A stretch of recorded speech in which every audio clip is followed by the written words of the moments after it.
My son sold my house for $520,000 with a power of attorney I never signed. He walked into a courtroom and told a judge his mother was a confused old woman who used to answer phones at a law firm. The judge believed him. What my son never understood is what I actually did at that firm. For 26 years, I hired the attorneys, managed the cases, and signed every paycheck that went out the door. He knew where I worked. He just never respected it enough to ask what I did there. The 3 lawyers I called that night didn't charge me $1 because every one of them owed their career to me. My name is Gloria Whitfield. I'm 62 years old, and this is the story of how my son tried to steal my home and how the people I spent my life building up came back to tear his plan apart. I need to explain something first, because it matters later. I started at Whitfield & Associates in 1991. I was 27, no degree, no connections. Walked in off the street because I saw a sign in the window that said secretary needed. Ray Whitfield, the founding partner, interviewed me in a room with no air conditioning and a desk covered in paper. He asked me 3 questions. Could I type? Could I keep my mouth shut? Could I start Monday? I said yes to all 3. By year 5, I was managing the office. By year 10, I was managing the attorneys. By year 15, Ray made me administrative partner. I ran the books, the hiring, the billing, the client relationships. I negotiated the lease on every office they opened. I sat in on partner meetings. I had a key to every door in that building. But when people asked what I did, I always said the same thing. I'm the secretary. It wasn't false modesty. It was simpler. When you tell people you're the secretary, they leave you alone. No one tries to take credit for your work. No one feels threatened. You move through the building like air, and you see everything. Ray used to laugh about it. Gloria, you run this place and nobody knows. That's how I liked it. My son Derek never asked what I did at the firm. Not once in 38 years. He knew I went to an office every day. He knew it was a law firm. He knew I came home tired. When he was young, he'd tell his friends his mom was a secretary, and I never corrected him because it didn't matter. What mattered was that he had dinner every night, in clean clothes every morning, and a house that was paid off before he turned 18. That house, 714 Birch Lane, 3 bedrooms, a yard with a Japanese maple I planted the year Derek was born, and a kitchen where I'd cooked 10,000 meals for a boy who grew up thinking his mother answered phones for a living. I paid $95,000 for it in 1994. By the time this happened, it was worth $520,000. The neighborhood had changed. New families, new money, new construction on every corner. The house was the most valuable thing I owned. Derek knew that too. He'd mentioned it twice in the last year, casual, like he was making conversation. That house must be worth a fortune now, Mom. The second time, he brought his wife Janine. Janine didn't say anything. She just looked at the kitchen, the yard, the maple tree, like she was measuring. In March, I had a gallbladder surgery. Routine. 2 days in the hospital, a week of recovery at home. Nothing dangerous. Derek offered to stay with me. Helpful, attentive, made soup, brought my mail in, drove me to the follow-up appointment. I remember thinking, this is nice. This is what it's supposed to be. While I was in the hospital, Derek had access to my house, my desk, my filing cabinet. He found the deed. He found my Social Security card. He found a signature on an old insurance form that he could trace. I know this because it came out later in the court filing. What he did next took him less than a week. He forged a power of attorney, signed my name at the bottom, took it to a notary who didn't ask questions. Then he contacted a real estate company and listed my house for $520,000. The listing went up on a Tuesday. I was still on the couch with an ice pack on my stomach, watching game shows. There was a buyer within 9 days. Cash offer, no inspection contingency. Derek accepted it without telling me. I found out on a Thursday, 3 weeks after the surgery. A woman rang the doorbell. Young, maybe 30. She had a clipboard and a measuring tape and a smile that didn't match the situation. "Hi, I'm from Kendall Property Group. I'm here to do the walkthrough before closing." I was standing in my bathrobe. "Closing on what?" She looked at her clipboard, looked at me, looked at the house number. "The sale of 714 Birch Lane, scheduled for next Friday." I made her say it again. She said it again. She showed me the listing. My house, my kitchen, my yard, my Japanese maple, professional photos that someone had taken while I was in the hospital. Listed by Derek Whitfield, authorized representative. I closed the door, sat down at the kitchen table. My hands weren't shaking. They should have been, but they weren't. I wasn't confused. I wasn't sad. Not yet. I was doing what I'd done for 26 years at the firm, reading the situation, identifying the problem, figuring out who to call. I picked up the phone and called Ray Whitfield. He answered on the second ring. He always did, for me. "Ray, I need 3 names." He didn't ask why. 40 years of working together teaches a man when a woman is making conversation and when she's going to war. "What kind of names?" "A real estate litigator, a prosecutor with a backbone, and a judge who remembers who hired his first clerk." Ray was quiet for 4 seconds. I counted. "You want Mitchell, Reeves, and Callahan," he said. "Marcus Mitchell. I hired him in 2004, fresh out of law school. He was nervous, his suit didn't fit, and his resume had a typo on the second line. I hired him anyway because he asked better questions than anyone I'd ever interviewed. He was now the best real estate attorney in the state." Diane Reeves. I hired her in 2001. She cried on her first day because a senior partner screamed at her in front of a client. I walked into his office and told him if he ever did that again, his parking spot would be reassigned to the intern.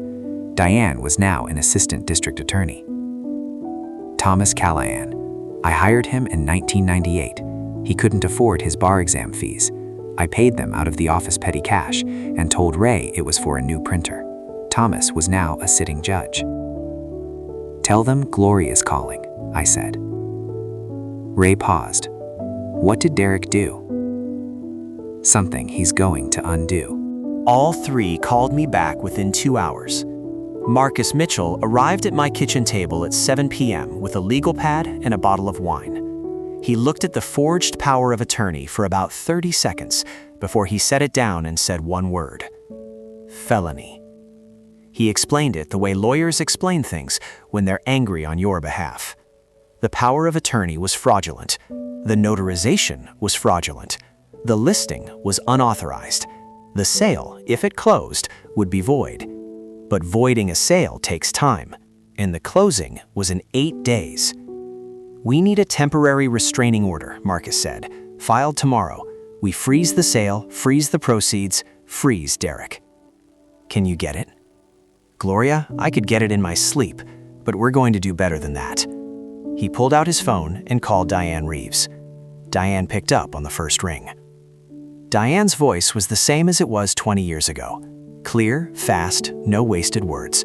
She traded the crying first-day associate for a prosecutor who made defense attorneys check their files twice. "Forgery of a power of attorney is a Class C felony," Diane said. "Wire fraud if the proceeds cross state lines. Elder financial abuse adds a sentencing enhancement." She paused. "Gloria, do you want to press charges against your son?" I didn't answer right away.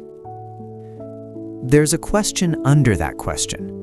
The one Diane wasn't asking, but we both understood. Do you want to send your son to prison? I thought about Derek at 7, bringing me a crayon drawing of our house. The maple tree was purple in his version. He was so proud of it. I put it on the fridge for 2 years. I thought about Derek at 16, slamming the door so hard the frame cracked. About Derek at 25, borrowing money he never paid back. About Derek at 35, introducing Janine to me with a smile that was more performance than warmth. And I thought about Derek at 38, tracing my signature from an insurance form while I was in a hospital bed with stitches in my stomach.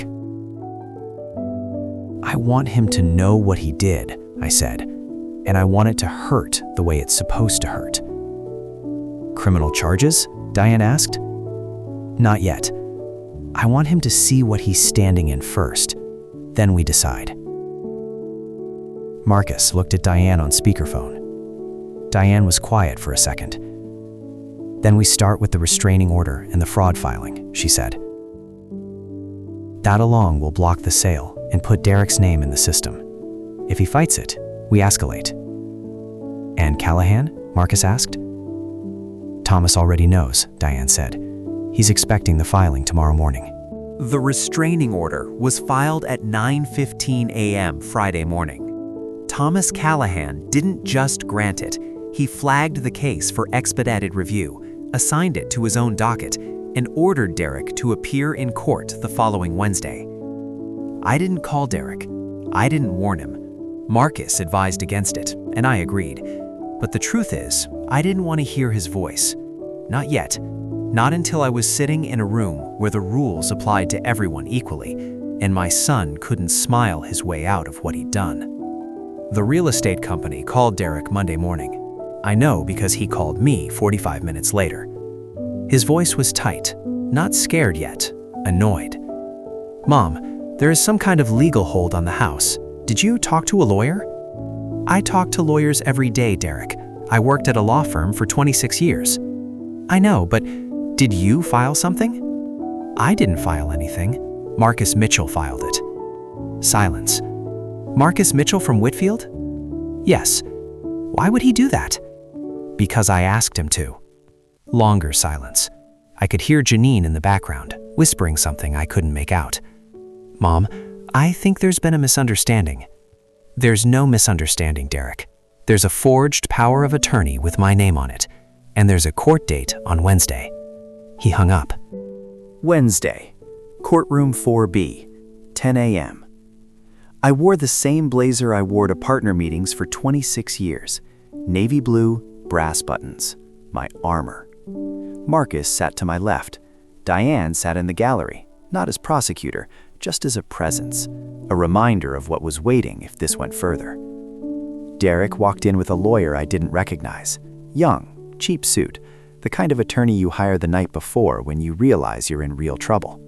Derek looked at me, then at Marcus, then at the bench where Thomas Callahan was already seated. I watched Derek's face when he realized who the judge was. He went pale. Not the kind of pale where you're scared, the kind where the ground shifts and you suddenly understand that the room you walked into is not the room you thought it was. Thomas didn't acknowledge me. He didn't need to. He was a professional, and he ran his courtroom clean. But Derek's lawyer noticed the framed certificates on the wall. Whitfield and Associates, 1998-2006, right there behind the bench. Derek leaned over to his lawyer. I could see his lips move. His lawyer's face changed. Thomas opened the proceedings. This court has reviewed the emergency filing submitted by counsel for the plaintiff, Gloria Whitfield. The court has also reviewed the power of attorney documents submitted to Kendall Property Group. He looked at Derek. Mr. Whitfield, did you execute this document? Derek's lawyer asked for a sidebar. Thomas allowed it. They talked for 3 minutes in low voices while I sat perfectly still at the plaintiff's table with my hands folded the way I'd folded them in 10,000 meetings. Marcus leaned over. His lawyer is going to try for a continuance. Delay it. Thomas won't allow it, I said. He didn't. The sidebar ended. Derek's lawyer returned to the table, looking like a man who'd just been told the bridge he was standing on was made of paper. Thomas spoke directly to Derek. Mr. Whitfield, the document submitted to the real estate agency bears a notarized signature purporting to be that of Gloria Whitfield, granting you power of attorney over her property at 714 Birch Lane. Miss Whitfield denies executing this document. She was hospitalized at the time it was allegedly signed. He paused. This court is issuing an immediate injunction blocking the sale of 714 Birch Lane. The fraudulent power of attorney is voided. All proceeds, if any have been transferred, are frozen pending investigation. Derek stared at the table. Additionally, this matter is being referred to the district attorney's office for review of potential criminal charges, including forgery, fraud, and elder financial abuse. Derek looked at me then. For the first time since he was a boy, he looked at me like he was seeing me clearly. I looked back. I didn't blink. After the hearing, Marcus and I walked to the parking lot. It was April. The trees were starting to bud, the kind of day that doesn't know it's supposed to be heavy. "He'll take a plea," Marcus said. "His lawyer will push for it. Restitution, probation, no jail time." "And Diane?" "Diane will push for a felony record. She won't let this slide." I stood by my car, the same car I'd driven to the firm every morning for 26 years. Same car Derek used to wait by after school, sitting on the curb with his backpack, drawing pictures of the house with a purple maple tree. "Gloria," Marcus said. He put his briefcase down. "Can I ask you something?" "Yes." "Why did you always tell everyone you were the secretary?" I almost smiled. "Because the work was more important than the title. Ray knew what I did, the attorneys knew, the clients who mattered knew. Everyone else could think whatever they wanted." Marcus shook his head. 26 years. You hired me, you hired Diane, you hired half the partners in that building, and your own son thought you answered phones. He didn't think that because I told him. He thought that because he never asked. Derek took the plea deal. Felony forgery, 3 years probation, full restitution of all legal fees, a permanent record that would follow him into every background check for the rest of his life. The house stayed mine.